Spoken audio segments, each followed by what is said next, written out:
ఢిల్లీ ఫలితాలపై కేంద్ర మంత్రి బండి సంజయ్ స్పందించారు. ఢిల్లీ ప్రజలు చీపురుతో ఆప్ను ఊడ్చేశారని అన్నారు. కుంభకోణాలు, జైల్ పార్టీలు ప్రజలు వద్దనుకున్నారని అన్నారు. ఢిల్లీలో కాషాయ జెండా ఎగురుతుందని ముందే ఊహించామన్నారు. ప్రజాస్వామ్య పాలనను ఢిల్లీ ప్రజలు కోరుకున్నారు. తెలంగాణలో కూడా అధికారంలోకి వస్తామంటూ బండి సంజయ్ ధీమా వ్యక్తం చేశారు. వ్యక్తి అక్రమ దందాలు జైలుకున్న వ్యక్తి ఇవాళ రాష్ట్ర ప్రజలు ఏ విధంగా పాలిస్తారనేటువంటి విషయాన్ని వాళ్ళ ప్రజలు గమనించారు.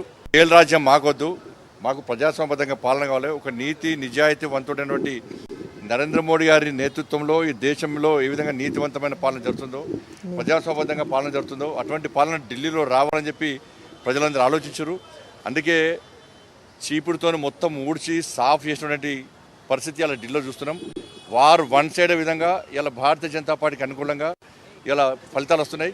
తప్పకుండా నరేంద్ర మోడీ గారి నాయకత్వంలో, జేపీ నడ్డా గారి ఆధ్వర్యంలో, అమిత్ షా గారి యొక్క సూచనల మేరకు దేశవ్యాప్తంగా అన్ని రాష్ట్రాల్లో అతి త్వరలో భారతీయ జనతా పార్టీ ప్రభుత్వాలు ఏర్పడబోతున్నాయి.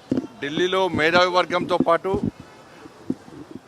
సామాన్య ప్రజలతో పాటు మేధావి వర్గం అంతా కూడా భారతీయ జనతా పార్టీ కోటేసింది.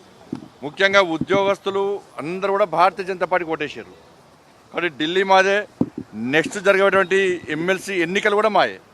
ఇక్కడ కూడా మేధావి వర్గానికి అప్పీల్ చేస్తా ఉన్నా, ఉపాధ్యాయులకు అప్పీల్ చేస్తా ఉన్నా, నిరుద్యోగ యువతకు అప్పీల్ చేస్తా ఉన్నా. ఎమ్మెల్సీలో ప్రశ్నించేది భారతీయ జనతా పార్టీ. అధికార పార్టీకి ఓటేస్తే ప్రశ్నిస్తే సస్పెండ్ చేస్తారు పార్టీలోకి వెళ్ళి. ఇలా ప్రశ్నించేది భారతీయ జనతా పార్టీ. కాబట్టి ప్రశ్నించేటువంటి భారతీయ జనతా పార్టీకి, పోరాటం చేసే భారతీయ జనతా పార్టీకి, మీకోసం ఉద్యమించే భారతీయ జనతా పార్టీ అభ్యర్థులైనటువంటి ఎమ్మెల్సీలో ఈ 3 ఎమ్మెల్సీలో భారతీయ జనతా పార్టీ గెలిపించండి. ఢిల్లీ మేధావి వర్గం ఏ విధంగా మంచి నిర్ణయం తీసుకుందో అదే నిర్ణయాన్ని తెలంగాణ రాష్ట్రం నుండి 3 ఎమ్మెల్సీ ఎన్నికల ప్రాంతంలో నుండి మేధావి వర్గము ఇలా ఆలోచించి మీ ఓటును వినియోగించుకొని ఢిల్లీ మాదే, ఇక్కడ 3 ఎమ్మెల్సీలు మాయే. మొత్తానికి